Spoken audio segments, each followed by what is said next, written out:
Welcome to The Explainer. Today, we're going to tackle a question that, let's be honest, drives countless project managers absolutely crazy. How do you lead a project when you can't actually tell anyone what to do? Let's dive in. So this is the classic situation, right? You've got the title, you've got all the responsibility, the entire weight of a project's success sitting right on your shoulders. But the second you need to control the budget or assign resources, poof, you've got no real power. Well, today, we're going to flip that frustration into a real, workable strategy. And here's our game plan. We're going to do this in 6 steps. First, we'll really define the problem. Then, we'll shift our whole perspective on it, build a concrete strategy, and finally, redefine your role from just a process follower to a true project leader. Okay, first things first, let's get crystal clear about the landscape you're operating in. If this feels familiar, it's not a personal failing. It's a structural reality. It's just how things work, especially in big, complex organizations like an IT or government. And here is the absolute core of the problem. The official playbook, the PMI, it kind of assumes you have control. But your day-to-day reality, it's a world of influence, negotiation, and persuasion, not giving orders. That gap, right there, between the textbook and the real world, that's where we're going to focus. So the big question is, how do you bridge that authority gap?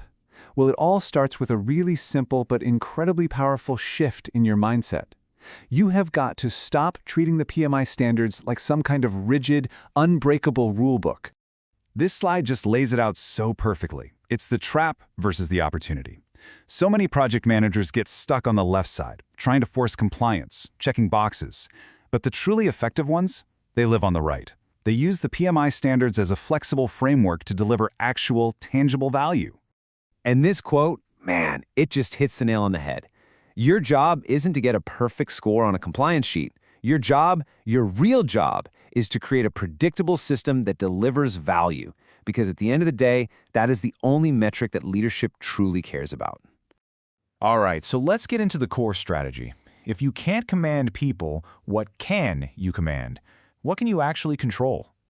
This right here, this is the essential pivot. You have to stop trying to control people and start controlling the environment they work in. You build the system, you set the cadence, you design the process for the project. That becomes your true source of power. And you do that by focusing on these 4 pillars. It's that simple. You control how information flows. You control who sees what, the progress, the risks. You control the rhythm of meetings and reviews, and you control the flow of documentation. What you're doing is creating a predictable, structured world that everyone else on the project just plugs into. Now, I know what you might be thinking. Great, more structure, more bureaucracy. But that's not what this is about. Applying structure doesn't mean creating a bureaucratic nightmare. The key is to be surgical, to be intentional. It's about putting in just enough process to get the job done right. Think of this as your cheat sheet for what we call minimum viable PMI. Instead of trying to do every single process from the PMBOK, you just focus on the stuff that gives you the most bang for your buck. A simple scope document, clear milestones, a basic risk register. These are the tools that give you like 80% of the value for 20% of the effort. Okay, so once you've built that structure, it's time to build your influence within it. This is where you start to gain that informal authority, which, let's be real, is often way more powerful than any job title.